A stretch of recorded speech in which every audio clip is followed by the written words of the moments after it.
those 56 games. Right. Here we go. All right. We are on. All right. Well, good evening to all our ballpark buddies out there, and welcome to another episode of the Baseball Bums. I am Benny Scala, a.k.a. The Playa. Now, you may know me from my latest smash adult film. She calls me Window because I'm double hung. And if we're... Jesus Christ. You know I just did that for you, Jimmy, right? Are you sure? And if we are bums... I think you do it for you, too. If we are bums, well, then I am joined by the former lead singer of Derelict and the Dominoes, the one and only Jimmy Pharaoh. Jimmy, Derelict. How are you this fine Sunday evening? Derelict. Well, if the shoe fits, wear it. Apparently, I wear that one pretty well. There you go. Very nice. I don't know how I came up with that. That just, I like that. Yeah, that's good. Yeah, that works. So, Jimmy, tonight we may or may not conclude our four-part debate on who should and should be not be in the Hall of Fame. So far, we've covered pitchers, catchers, infielders. Last week, outfielders, although we have come in our discussions to realize that there's quite a few people that we did not include in the discussion. There's more. So there might be a part 5, very well may be. But now, so far for tonight, we're going to cover the guys who fill out the lineup cards and get ejected from games, the managers. Now, they actually do a lot more than that, but just like the position players, there's plenty of controversy here. Are you ready, my friend? Sure. Let's do it. Right. Let's do the modern guys. Okay. Some of these are easy. First guy, Bruce Bochy, 4 World Series, 5 pennants, Manager of the Year, 606 postseason winning percentage, 27 seasons. Oh, he's in. You know what's really funny though, Jimmy? He's got to be in. Yeah. Regular season winning percentage under 500. Does that matter?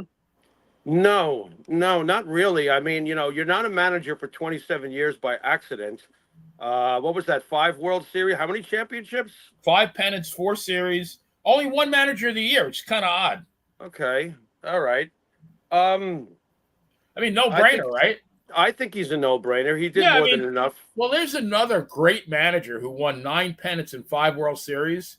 Yeah. And did not have a career 500 winning percentage. Really? The great Cornelius McGillicuddy. Cornelius McGillicuddy? Connie Mack. Oh, Connie Mack. Oh, okay. Yeah. I was just like, I didn't even realize that's his Cornelius McGillicuddy. Cornelius McGillicuddy. Yeah, Lucille Ball know about him? Maybe a long lost relative, but yeah. I mean, wow. I think he's like 493. Right. So towards the end of his, keep in mind, he managed, I think, until he was, like 86?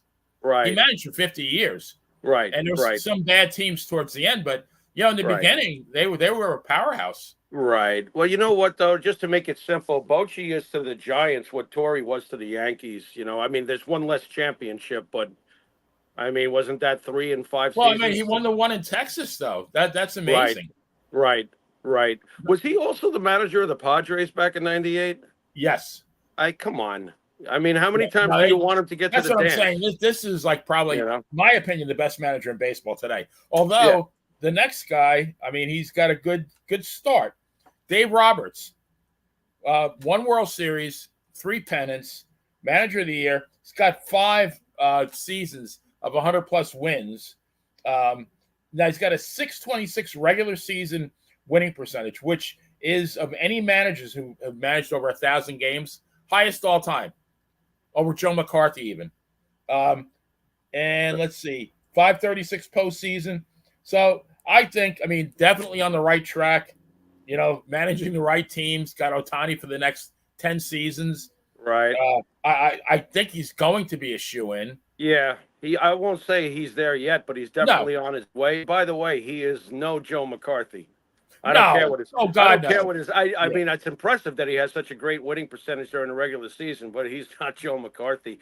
Oddly enough, Joe McCarthy won't be on this list tonight, but I just recently read a ranking of the greatest managers in the history of this game. I guess to get a little bit of a preparation for the show, and to my surprise, number 1, Joe McCarthy. Now, my father always said he was number 1. My father preferred him over Stengel, so I found that pretty fascinating. I think McCarthy was a far better manager than Stengel. Yeah, Joe McCarthy, number 1. Very interesting. No, that does not. I'm actually happy to hear that. I was surprised. I Yeah. figured it would be Casey. Casey is the fashionable pick, if you know what I'm saying. I figured Casey was a lot smarter than anybody gave him credit for, I think. Casey was brilliant, and he Casey worked was a everybody. genius. Yeah. Casey worked everybody. Casey was a little bit of pro wrestling in baseball, Yeah. if you Yeah. really think about it. A lot of swerves. Yeah, he was a manager. He was a manager, like the way managers were in wrestling. I mean, he really was. He was a headline waiting to happen, and he enjoyed all the spotlight. He ate it up, you know. Great Right. personality. So I Jimmy, was let me ask surprised you a to not see question. him number one. Yeah. You get named the manager of the Los Angeles Dodgers tomorrow, right? Oh, okay. Cool. All right, let me see. I got Mookie Betts. I got Shohei Ohtani. I got Freddie Freeman. I got Will Smith as the catcher. I mean, don't you win 100 games? I would say yes, I do. But I would also probably, the first thing I would want to do is just look at the rest of the roster. Because it's great to have superstars, but I want to know who the rest of the guys are. I would probably be very overbearing to the front office.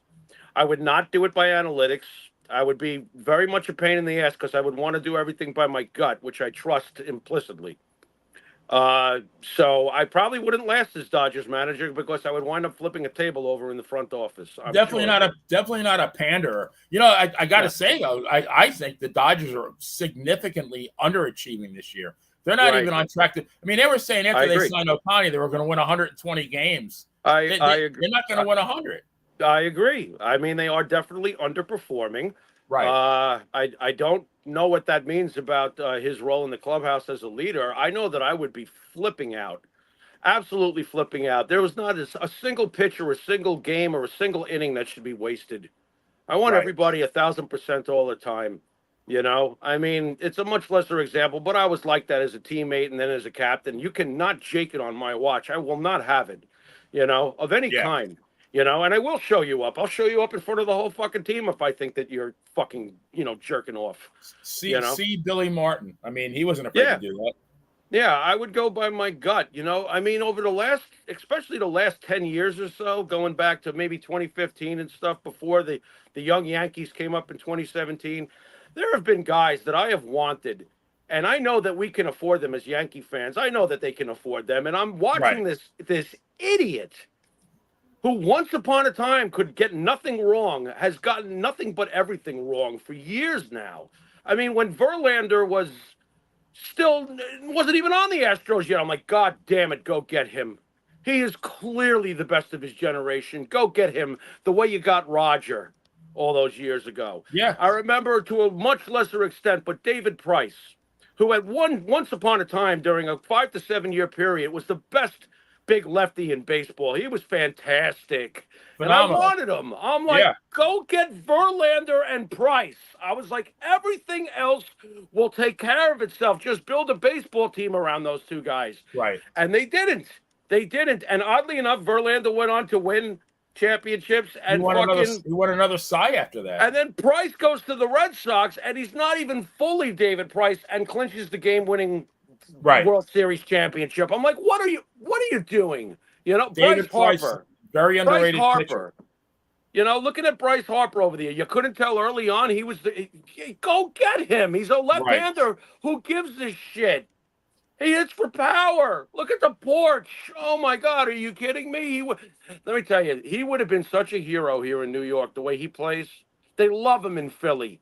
Are we really that different from Philadelphia as far as our blue-collar grime and demanding for hustle? Or we love our baseball and we want ball players. Right. I mean, I just watched it so much over the years. So to answer your question, I would be an excellent baseball manager. You could put me in there right now. I would know damn well how to lead guys to win. But I would probably be in a fight with the front office constantly. Yeah. Constantly. Now, the difference between me and Billy Martin is I would be screaming to have Reggie Jackson, not Joe Rudy. That's a whole nother story. Yeah, that's Price with the Red Sox. Yeah, there he is, there. Wherever Price went, I think at the end, didn't he go to the Dodgers at the very end? And I think by then his arm was shot. But Braves great, Blue Jays great, Red Sox great. Really good pitcher, man. Pitcher, there was a time to get him, and it was like 8 or 9 years ago. I'm like, go get him. Yeah. You know, and he wouldn't have been like, I mean, he wouldn't have wanted Otani money or even Garrett no, Cole I don't money. even, Benny. I don't even want to hear about money when it comes to the Yankees with the Yeah. prices they charge and the. Do you realize that if you wanted to see every Yankee game, do you know how many different services you have to purchase? Right. These guys are making money hand over fist at the They're fans' expense. they're minting money. In Yeah, my it's opinion. it's ridiculous that they get away with this shit, you know. And then half the time the lineup is got. Look, we're talking about Verlander and Price. When I saw the writing on the wall a decade ago, and what have we had to sit through? Sonny Gray and company. Oh It's like, God. quit being a smartass. Quit with your fucking analytics and just look at it with the eye test. It's obvious who the best guys are. Go get them. I don't know. Sonny Gray the reincarnation of was it Andy Hawkins and Ed Whitson? Oh my God! And what about that guy Vasquez, who had a great career everywhere except when he pitched for us? It's like, don't you realize the first time around he can't pitch here?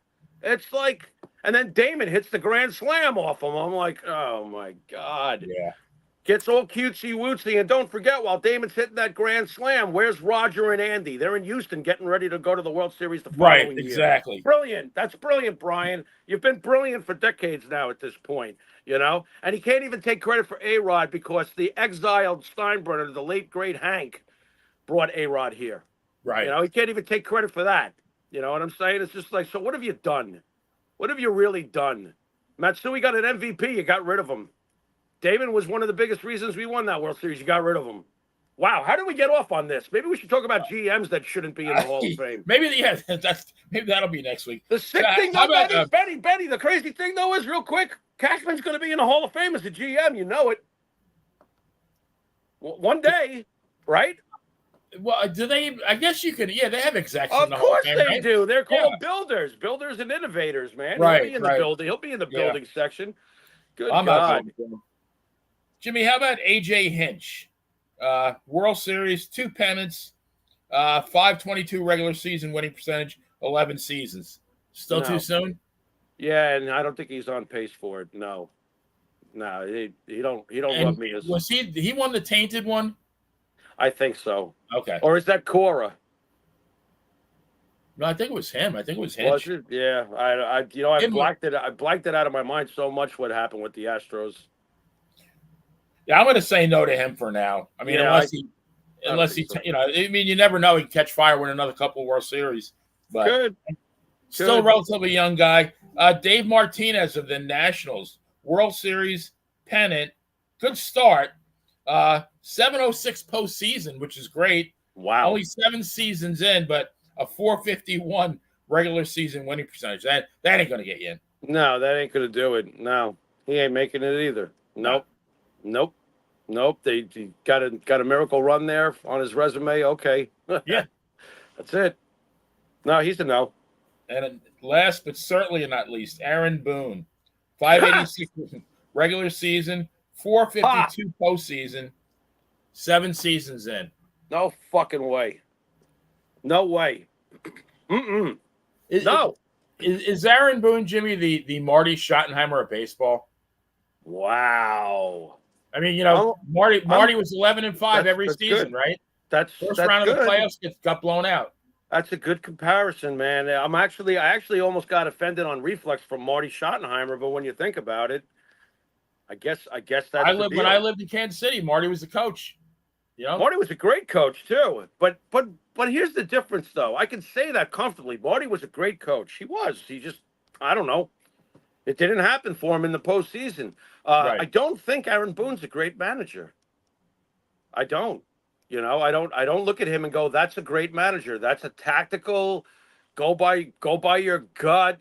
He just seems to be a company pansy. It just feels like it year after year after year. I mean, right now, and I've pointed this out in other shows, that the batting averages on the Yankees, if you're hitting 260, you're batting third on the team. Well, the offense sucks lately, okay? Yeah. It's been absolutely horrendous. And what does Boone do? When they asked him about all this struggling, what does Boone do? He gives you the answer that the front office would give you.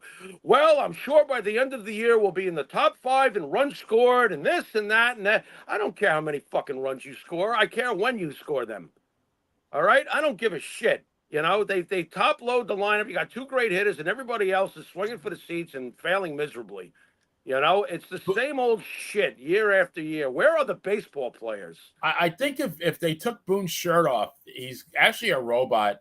And whenever he has to cut a promo, there's like a little they put a cassette full of AI, Right. baseball bullshit, and then he just Right. mouths it.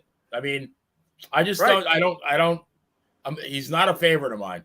No, his pulse is very dim. Girardi. The reason why Girardi left is that this mindset change was happening. Where they wanted more analytics. Girardi's not about that. They wanted him to be nice to people. Girardi's not about that. Girardi's about get your fucking ass out there and do it. What's wrong with you? Yeah. Girardi was could be one of the last of the old school managers because nowadays everybody's pen and pad and calculator. It doesn't work for me. But these athletes are so fucking soft. That's all they know anyway. Jimmy, at what point did they cut this guy loose? Like, they were what, 50-20 or something like that. They're probably not even, they're not going to win 100 games. And I mean, they're not that far in front of the Red Sox at this point, are they? About 4 games, 4.5 games? It's not much. When are they going to cut him loose? They'll never cut him loose because Cashman is there, and they're not going to cut him loose.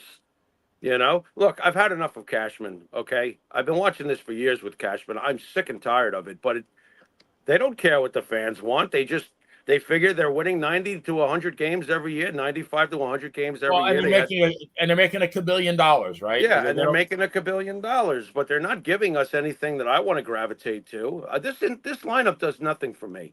This pitching staff does nothing for me. Their closer does nothing for me. I don't know what's going on over there. And this is one of the better teams, by the way, in the major leagues. Boring. Right. Very boring. Very boring by the numbers. The problem is we grew up with the other Steinbrenner who actually gave a shit that the Yankees won. Yep. And he had no tolerance for them not winning. Baseball was played differently then, too. Players played a lot more passionately than I see today. Right. Oh, everything's changed. And for a lot less money. Right. Yep. A lot less change.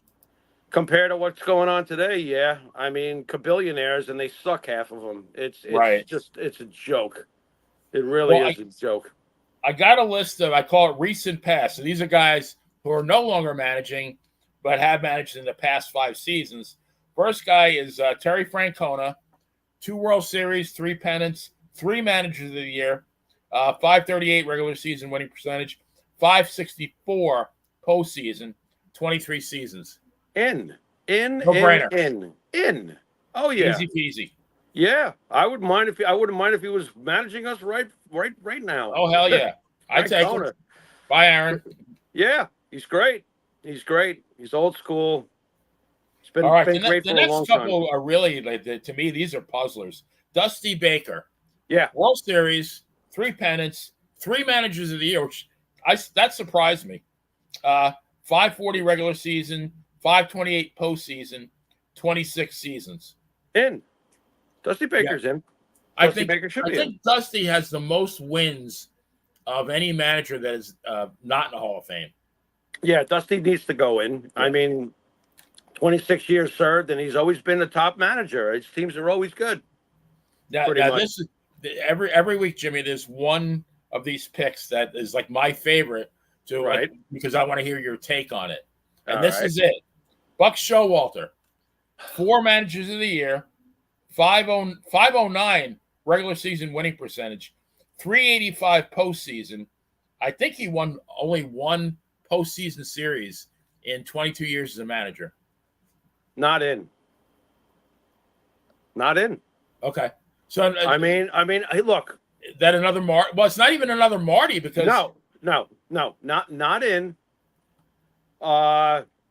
The sad part about it is that Buck Showalter, the one thing I will say for him, is one of the greatest builders you could have ever asked for to take over any team.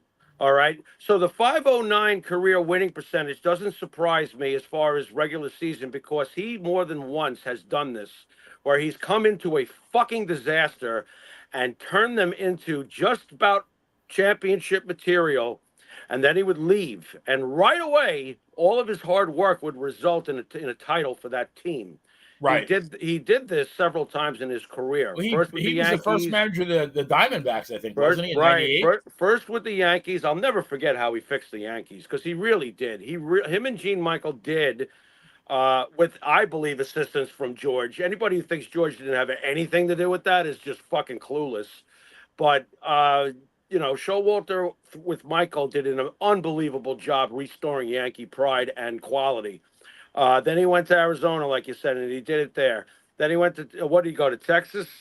Texas, the Orioles, the Mets. Right, and then the Orioles, and then the Mets. He had a 100-win season with the Mets, didn't he? I mean, 3 years ago with the Mets. He's an excellent manager, but at some point in that career, not to be sounding like my partner, at some point in that career, you got to do more than what you did in the postseason. I can't do it.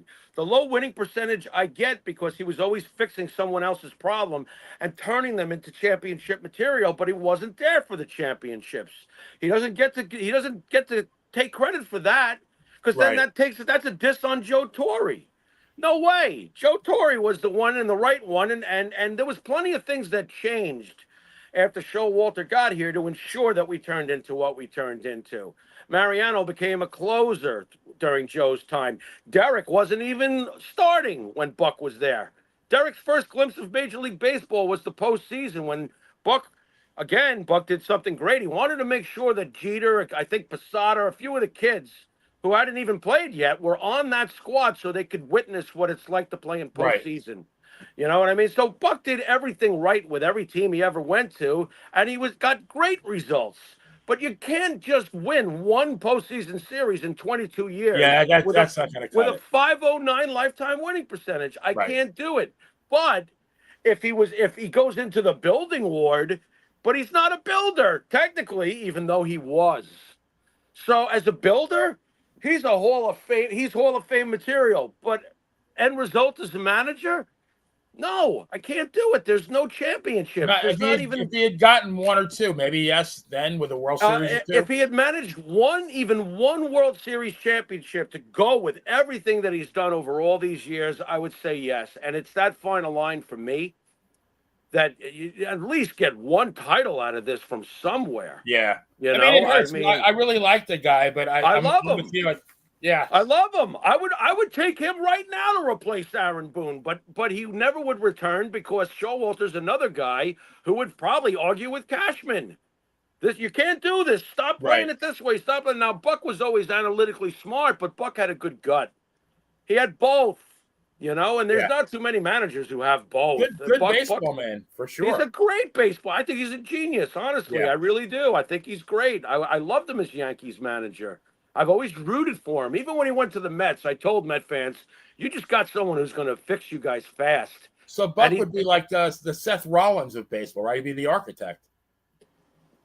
I can't even say Seth Rollins. Seth Rollins has got so many championships. That's true, yeah. You know what I mean? Right now, he's feeling like Bobby Roode. Right. Yeah, exactly. It's kind of rough.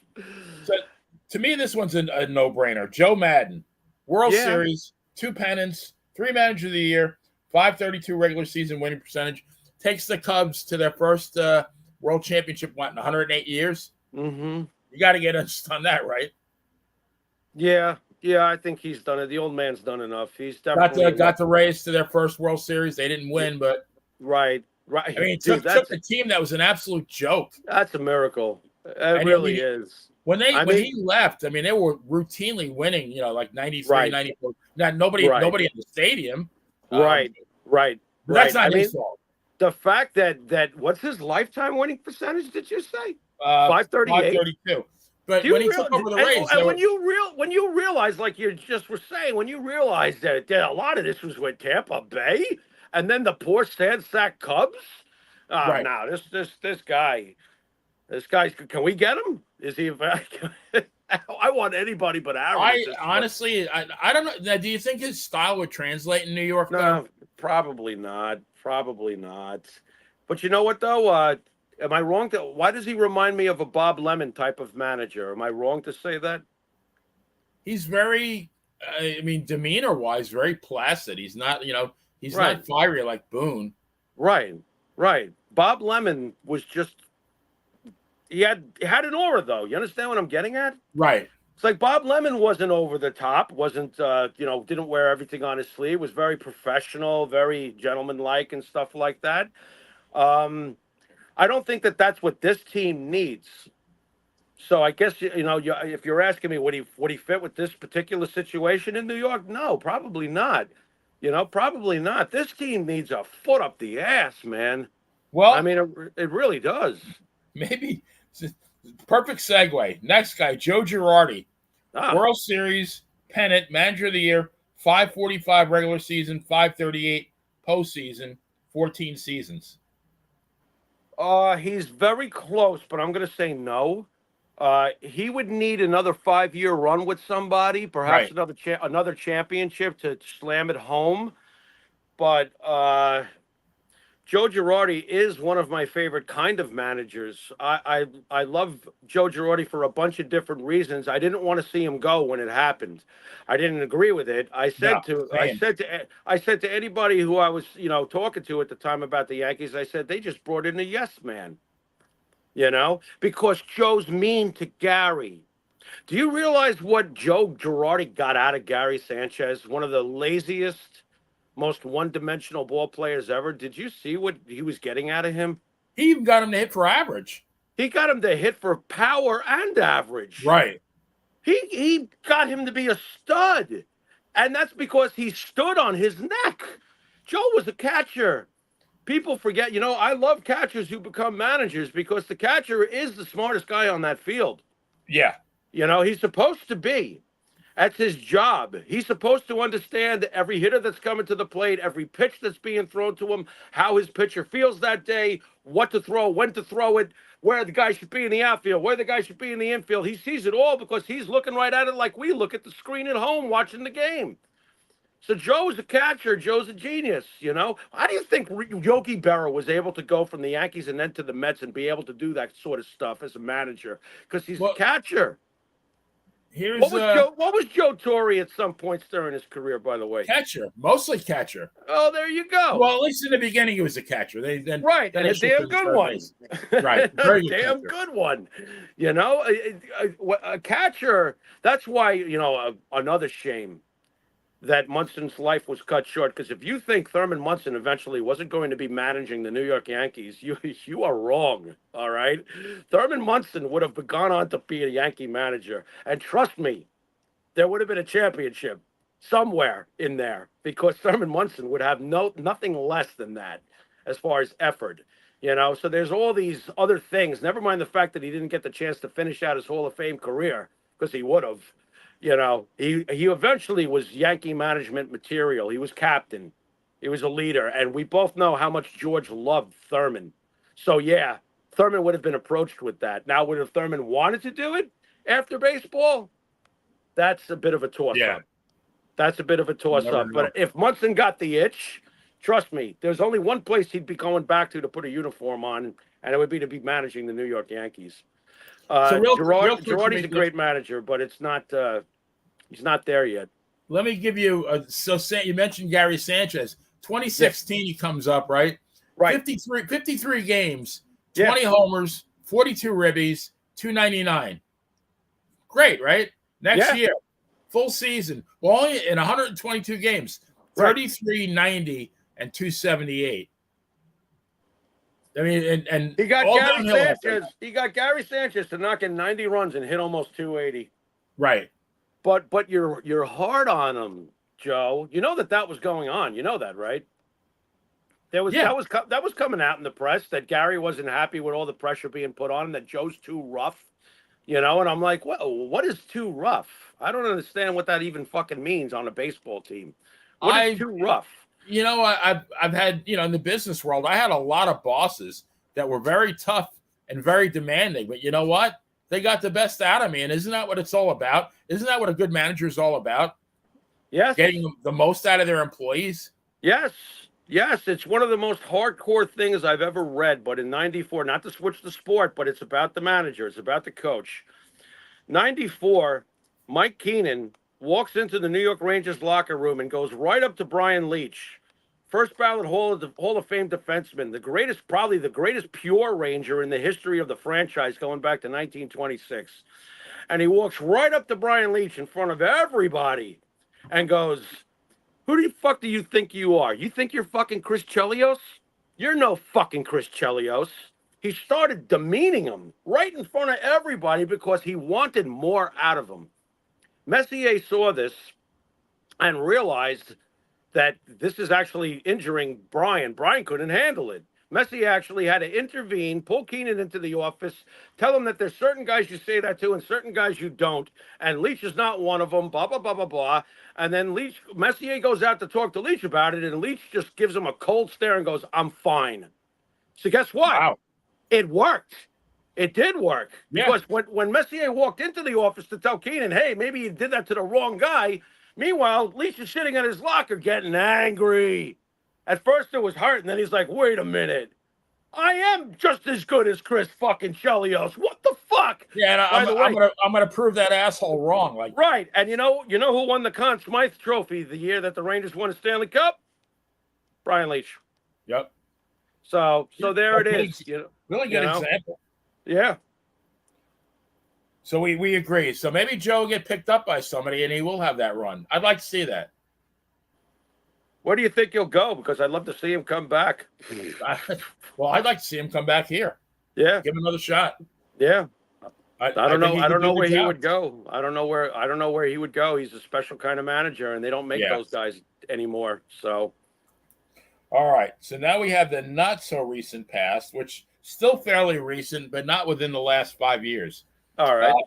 First guy, Mike Scioscia, World Series pennant, Manager of the Year, 536 regular season, 438 postseason, 19 seasons. This is an eye test for me. Mike Scioscia is a great manager. Always has been. Wears his heart on his sleeve. He's a fucking feisty motherfucker. I can't stand him. That doesn't mean that I don't see what I see. I think Mike Scioscia is a tremendous manager. My God, I would kill to have him. I would love to have Mike Scioscia. By the way, Mike Scioscia is the kind of guy that would fix the Yankees. You ain't playing like this. What the hell is this shit? And he would be telling Cashman, "No, don't go get me that first baseman from whatever. I want this kid Rice to keep going." Some managers just go more by their gut, and I feel that Scioscia's one of them. I've always felt whatever edge he can get, he'll try to get it. I'm looking him up. I'm trying to see how old he is. I don't think he's really that old, is he? It doesn't strike me that way. I mean, I'm sure he's in his 60s. I would think. Mike Scioscia. I would think he's in his 60s. He's 66, but I mean, right. That's good. That's fine. Right. That's fine. You can get another great 5 years, 6 years out of him. Let him go. Go get him. But again, our front office is bought and paid for. It's what Hal the Bean Counter wants. This is who he wants. He wants his bean counters. He's got Brian with his analytics, and this is the best possible team I could put on the field, so we'll be successful during the season. We'll make the postseason. It's not about championships to these guys. It's about just profit. And that's fine if it's about profit, but you got to win a title from time to time. Vince McMahon did not roll out year after year after year bad WrestleManias. If he was on a slow streak, he changed shit up, and WrestleMania got hot, and we had a great WrestleMania. You got to deliver sometimes in the biggest moment. You can't just, the program's good every week, and, No. Where's the urgency? I mean, you can only ride on your laurels for so long. Right. And then you got outside of 2000, since the year 2000, there's been one title. Right. And under the same GM. Right. How is this possible? You're going to tell me in 2010, let's just say George was somehow still alive for the last 14 years. Do you really think he's keeping Brian Cashman with one title in the last 24 seasons? Would Cashman have made it to 2009? Well, Cashman made it to 2009 with George's approval. I mean, George passed away in 2010. Okay. So I mean, he still had George's approval, but by 2015, I guarantee you, there would have been a different general manager if George was around. George would have given him the benefit of the doubt after that championship for possibly 2 more seasons, maybe 3 at the most. But then he would have made a change. Yeah, He would have. Even George in his mellow state later in life, he would have made a change. He would have. You know. All right, Jimmy. So if Buck was my favorite, one that I wanted to review with you, this one's my second favorite. Lou Piniella. Yeah. World Series, pennant, 3 managers of the year, 517 regular season, 23 seasons. And what makes me more annoyed about it is the man is old, very old, and they shunned him again. Right. Lou Piniella is one of the greatest managers of our lifetime, one way or the other. The regular season stuff doesn't bother me because he's another guy who wasn't afraid to take a job with a franchise who sucked. And I mean, look what he did for the Mariners. Well, when he took the Rays over, they really blew. I mean, big time. Right. But I mean, he turned the Mariners into, really something. Yeah. One with the Reds, turned the Mariners around. Did well with the Yankees. But he did really well with the Yankees. Solid. I mean, by the way, the Reds don't win that World Series unless Lou Piniella is their manager. They should not have won that World Series. And they won kind of easily, from what I remember. Yeah. And they should not have been able to win that World Series. Oakland was way better on paper, and La Russa was the manager. I mean, my God, they were so stacked, and somehow Pinella's team of misfits, with a hot Jose Rio and Rob Dibble. I mean, Paul O'Neill in right field, not even being Paul O'Neill that we know. Right. I mean, and he wins a world championship. I forgot all about Jose Rio. That's a blast from the past. Yeah. I mean, Lou Piniella fucking turned chicken shit into chicken soup that year. All day long. He's absolutely a Hall of Famer. Yeah. It's a shame on them for making him wait. And he's let's see, he was the rookie of the year in 69 with the Royals. So he's got to be like close to 80, I would say, at this point. I think he is 80. Yeah. And when he came up, he actually had a cup of coffee with the Orioles, I think in 64. So yeah, he's not a young guy. He might be 80. Right. No, he is. He's up there. Yeah. He was excellent. Let the damn guy enjoy his induction while he's alive. Yeah. Yeah, I mean, obviously it could be a popularity thing because we know Lou didn't kiss anybody's ass, so it could be that. I don't like him; he's mean. What a joke, Lou was a hell of a ball player too. Let's not get that lost here. Very underrated ball player. Excellent average hitter. Yes. Yep. Excellent. Davey Johnson, World Series pennant, 2 managers of the year, 562 regular season, 490 postseason season. 17 seasons. I'm going to let you go first. You know what? I'm on the fence with this. I really am, because I think he could have got more out of the Mets, than that one World Series. Right. I think he underachieved. I'm going to say no. Yeah. Yeah. Very impressive regular season winning percentage. I got to go with no. Yeah. That's rough. That's a rough one, but he definitely should have squeezed another one out. The Hall of very close. Yeah, I agree with you though. 88 was the year that the Mets should have done it again. Right. They should have done it. Ironically, Socha killed them, didn't he? Wasn't it Socha that broke their back? Yes. As a player. I mean, I really think they had the makings of a halfway decent mini dynasty. Yeah.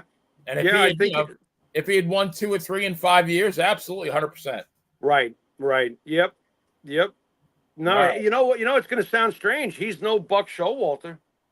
No. You know what I mean? Buck is probably the greatest manager never to win a series. Yeah, it's ridiculous. Buck's deal, but yep, that's his fate.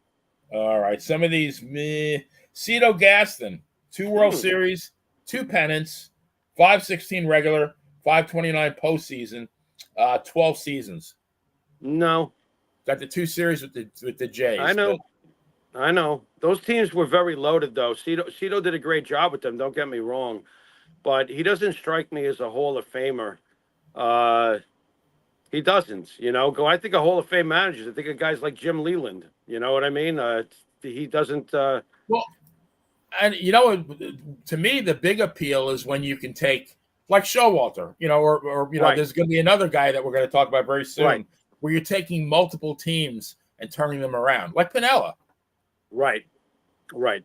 Cito Gaston was given a lot of great things through the front office for those couple of years. Let's not forget that the moves that the front office made were really, really, really wise moves. Kind of like what I was screaming about earlier, knowing when to get a guy either at the top of their game or knowing that they're still super clutch means everything. So you realize that during those 2 years, they added David Cohn, Jack Morris, Dave Winfield, who came in and knocked in 106 runs with 30 plus home runs and got the game winning double to clinch the World Series, erasing the Mr. May tag for one of those 2 championships. Cito was given a lot to work with, you know. So it's not like, Buck. Buck always built up the teams and then kaboom. Look at what followed after Buck left. You're talking about bringing in Roger Clemens. You're talking about over in Arizona bringing in Schilling and Johnson. These are things that you better win. You better win if you're bringing in guys like that. And they won. So, I mean, as good as I thought Cito Gaston was, I think he was a really good manager. But I can't say to myself that's a Hall of Fame manager. Yeah. I mean, if the Blue Jays haven't retired his number by now, I would think that they should. My God, he's the best manager in their history. But I would say if he had moved on to another team maybe and did something with them, I'd have a lot more consideration for him. Right. Yeah, he's not a Hall of Famer to me. All right. Next, Ned Yost. World Series, 2 pennants. This is what killed me on 473 regular season winning percentage. No, not at all. You can't win 47% of your games in 16 years. That means you had a lot of shitty seasons. Right. No, he's just not a Hall of Famer. That's just cut and dry to me. It's not a whole, and he's boring too, Ned Yost. Yeah. I'm like ready to take a nap when you say Ned Yost. It's like, I vaguely remember that guy. I had to look at his stats. I'm like, yeah, I kind of remember Ned Yost. Yeah, like I remember Jerry Narron. Right. Jesus God. Ah. Next guy, kind of puzzler a little bit. Charlie Manuel, World Series, 2 pennants, 548 regular season, 569 postseason, 12 seasons. A little bit short. Yeah. Pretty good though. Yeah. Pretty good though. Let me just take a quick look at him. Was he only the Phillies? And how many lifetime wins did he have? I know he's got a nice winning percentage, but how many lifetime wins did he accumulate? Charlie Manuel. Let's see. He was pretty good, what I remember. He won exactly. Let's see. 1,000 wins, 826 losses. 1,000, right on the head. Yep. Interesting. I'm still going to say no. It's not enough. Like if you had told me he had like 1,500 career wins and stuff like that, but I don't think he did. I don't think he did it long enough. No, he did. And he got in the game very late. He managed 3 seasons with the Indians from 2000 to 2002, and then a couple of years off. By the time he left the Phillies, he was 69. Right. Had those 2 very good years. 08 when they won the series, and they were great 09 when they won the pennant. Yeah, when Jimmy Rollins' mouth was running wild and he was backing it up. Yep. Right. I remember that. All right. Yep. So close but no cigar. Nice little 12-year run though. Not cigar. Bad. All right. Not bad. Well, now we're going old school. All right. All right. Billy Martin. World Series, 2 pennants, 553 regular season, 441 postseason, 16 seasons, took 4 separate teams to the playoffs. Total amount of wins in his career. Billy Martin, let's see. Because this is where I need to know this number for sure, but I'm pretty sure I know the number. But what's his amount of wins for his career? Billy. Good regular season winning percentage. Billy Martin. Bet she's got over 1,500. Billy's got actually 1253. Oh, I'm off. Yeah, the Wow. problem is a lot of these seasons were partial seasons. Yeah, George I kept know. firing him. George was always firing him. That's true. But I mean, he goes to the Twins in '69, wins 97 games. Right.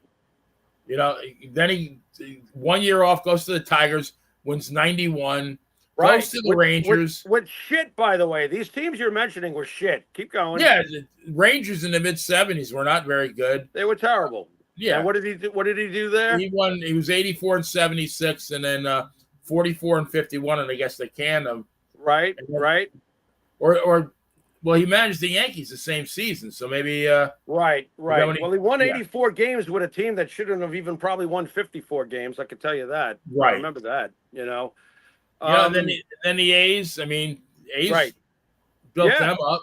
Yep, he was excellent, and every time he came back to the Yankees, he was good. They were good. Look, the Yankees 83 wins 91 with the Yankees. 85 wins 91. Right. Yeah. Right. We can't have it both ways. The bottom line with Showalter is that he fixed wherever he went, but he could never get anything done in the postseason. Well, that's not the case with Billy Martin. Billy Martin could get it done in the postseason with the 2 pennants in the championship.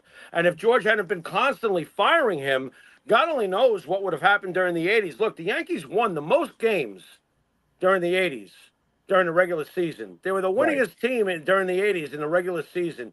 You think that if he would stop fucking firing Billy, he was doing it over and over again, and it was just ridiculous. It's like, dude, just let the guy manage. You don't know what the fuck he is by now? Billy always got turned a $5 bill into a 50 or a 10 into a $100 bill. If you want a guy who's going to go by his gut and actually knows how to play this fucking game, it was Billy Martin. All right? This is the sign of a great manager.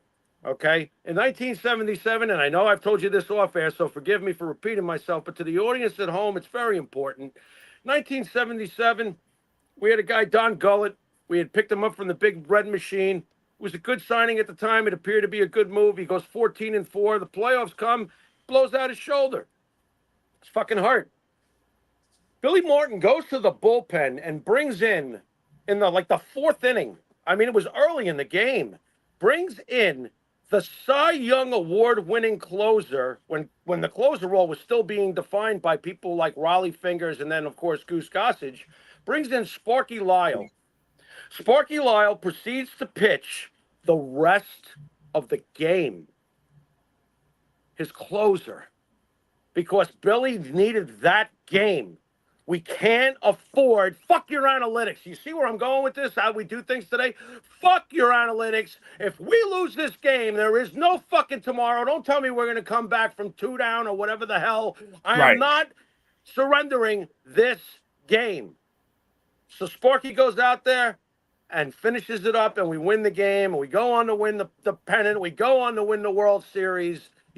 He benches Reggie in Game 5 because, look, at the end of the day, there was a huge philosophical catechism between Reggie Jackson and Billy Martin, and Billy felt that Reggie didn't care enough or play hard enough. Whether Billy was right or wrong about that is not the point.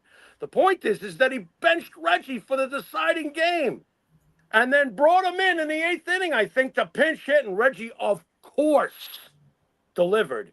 Right. Because his shit was on his toes. He was on his toes. He's like, fuck, I cannot. There ain't no way in hell I'm going to make it out here because Billy, I got to show Billy.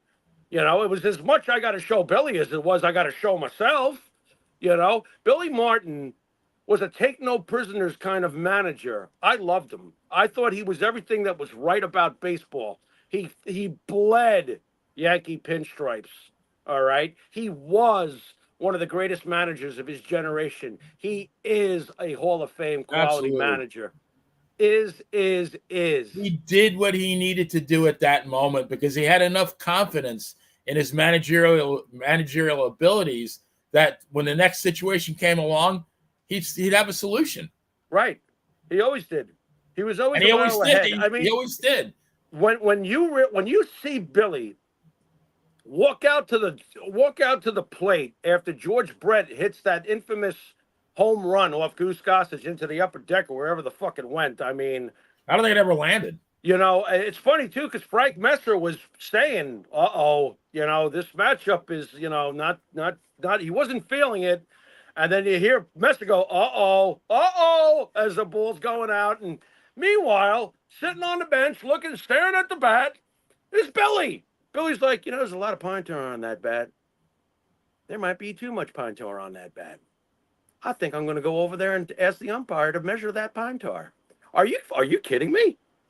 Talk about never giving up. Well, let me ask you a question. Would any manager in the game of baseball have had the foresight to do that besides Billy? No, I don't think so.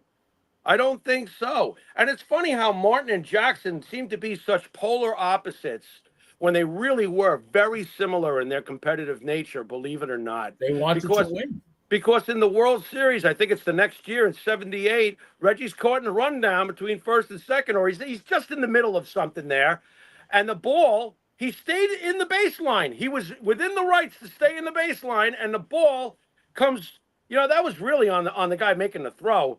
But he basically threw it right in the line of Reggie, so all Reggie had to do was stick his hip out. He didn't even have to lift his feet. He was looking for an edge. Whatever edge he could get. And it's funny, too, if you see it in slow motion, the ball being thrown is coming at Reggie. There's a smile on Reggie's face because he's already processed what he's going to do. Right. That's very Billy-like. That's very, I'll take whatever edge I can get. You know what I mean? So it may have seemed to be a match made in hell, but it turned out to be a championship match made in heaven. I'll tell you that. I think if somebody handed Billy a computer printout, remember the movie Major League when Roger Dorn didn't want to, I guess take infield practice? Is this when the manager takes a piss on his contract? He show you, here's my contract, and he just put it on the ground. That's what Billy would have done with that. That's what I took of your fucking contract. Right, exactly. That's what Billy would have done to the printout that this is how you pitch this guy. Yeah. Well, look, if you're going to tell me Earl Weaver is in the hall and you're going to tell me Lasorda's in the hall, Tommy, you're not going to tell me Billy Martin wasn't right there with those Billy guys. Martin can hang with any of those guys. Come on. Yeah, he did, and he defeated them too. Right. Plenty of times. All right, we're going to talk about another, quasi-Yankee, semi-Yankee, Ralph Houck. Right. Two World Series, 3 pennants, 514 regular season, 500 postseason, 20 seasons. Those 3 pennants, 2 World Series, were from 61 to 63 with the Yankees. Nothing in the next 17. Right. He was the right man at the right time, but I can't give it to him. I can't. I thought he was a good manager. I thought he was the right manager at the right time. I will say that I think that there must have been bad feelings over the years between Houck and the Yankees because Ralph Houck did enough as a Yankee manager to deserve a plaque of some kind mentioning him or a number of retirements. 11 seasons with the Yankees. He did enough. He did more than enough. He should have at least been honored at Yankee Stadium, whether they chose to retire his number or at least give him a plaque, give him something. He is an all-time great Yankee manager. But again, look what he inherited. I mean, he was walking into Mantle and Maris and all those, and Berra and Howard and all these guys had championships. See, again, Jimmy, if you're the manager of the 61 Yankees, you're still going all the way, right? Yeah, I'm going. Of course I am. Of course I am. If anything, I probably. Well, let me see. I got Bobby Richardson leading off. Then I got Q back. Yeah, I think I can fill out that lineup card. Yeah, but on top of it, I think I probably could have helped Roger with all that stress. You know what I mean? The way I smoke cigarettes, and I know Roger was a heavy cigarette smoker. Right. I could see myself talking to Roger constantly about, hey man, you got this. Don't worry about it. You know what I mean? Just keep doing what you're doing because you're fucking fuck the asterisk. Yeah, you're doing great. Just keep doing it. But how great Yankee manager. He deserves some flowers for that. But I can't say he's a Hall of Famer. I can't. Yeah, I can't argue with you. He's not Billy Martin. I mean, my God, at all. No. I guess when you said that Billy is the measuring stick, no, he definitely falls short. Right. Last guy we got here is Danny Murtaugh. 2 World Series, 2 pennants. The long-time Pirate manager. 540 regular season. Let's see. Only 429 postseason, 15 seasons. How many wins did he get? Do you mind? Let's see. Murtaugh's got, I think he's got about the same as Billy, maybe like 1,300. Let's see. Interesting. I think he might have more because he doesn't have half seasons. Right. Right. He didn't have an owner firing him every other day. Billy? Whoa. Take it back. 11-15. Yeah, no, he ain't going anywhere. No. Let me see if I can find it. All time. Although winning with Pittsburgh is it's a miracle unto itself in baseball. Managers. He got that. He was the manager for the 60 World Series, right? I think he was. And then what, 70 or 71? 71. Who was that? Chuck Tanner? Was that Chuck Tanner that managed 79? We Are Family? Yes. Yeah. Okay. Yeah, I'm trying to. I had a list of managers, wins by managers, and I think anybody that had like over 1,500, right? We chatted about tonight, right. And I mean, let me take a quick look in the chat room, see if anybody threw any names out that. Lou Brown out there in the chat room. Lou Brown definitely. He deserves to be in for sure. We just talked about him. Let's see, Girardi B+. Yeah, for Jim Fregosi. No. Nah. No, I don't think so. Well, Bobby Cox, but Bobby Cox is in, right? Bobby Cox is in. Yeah, of course. Yeah, Bobby Cox. Hey, where's Don Zimmer on this list? You know what? Give me a second here. Let's look him up. Where's Don Zimmer? He had some success, didn't he? Don Zimmer had some. I don't think he gets in or anything. I was just curious. No, let's see. Here we go. I found that list. So, yeah. So, of the guys who have, this is the all-time list. Dusty Baker is 7th with 2183 wins, but he gets in. Yeah, of course. All right. Sure. Bochy's got 2139. He gets in. He's in. Of course he's in. Francona, 1950. He gets in. Of course. Here's a name that is I don't think he'll ever get in. He's got 1,902 wins, but he's got 2,037 losses. Gene Mauch. We ain't ever seen him. No. Yeah. No. Yeah, I don't think of him as a Hall of Famer. Might be he's going to be the all-time winningest manager who will never be in the Hall of Fame. And then you got Lou, right, at 1,835 wins. But we said he should be in. Yep. Buck's got 1,727. My God, it's a lot of wins. A lot of wins. He's only let's see, 52 games, 62 games over 500. Right. Well, again, he inherited a lot of garbage. Yeah, he did. Each time he went from place to place, Sosha, let's see, 1,650. We said he should be in. Hack, we said no. Yeah, and then now Bob. How about Bob Melvin? We didn't talk about him. Let me. I think he's a no. He's got a lot of wins, though. Let's see.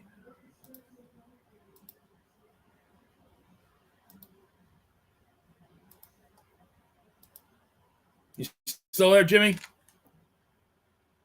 Did we lose Jimmy? Wow. Really?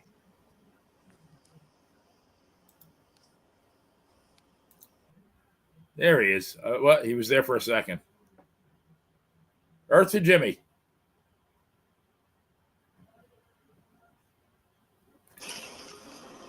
And there he is. I don't know what happened, bro. Yeah. How about That's Bob weird. Melvin? All right, what do you got? Bob Melvin, let's see. Current manager of the Giants, 21 seasons. He's got 1,564 wins. He's got 3 manager of the years, but he is 410 in the postseason. Nah. No pennants, no World Series. Nope. Not doing it. Yeah. Nope. I mean, one of those guys is good enough to keep a job. Right. You remain gainfully employed, but that should not be a criteria for the Hall of Fame. No Harold Baines managers, please. Oh no, and he's another one. He's been around. Seattle, Arizona, Oakland, San Diego, and now the Giants. Yeah, and none of them have been very, very good, right? I mean, he's done okay, but never won 100. Never won 100 games. No. Nah, he doesn't do it for me.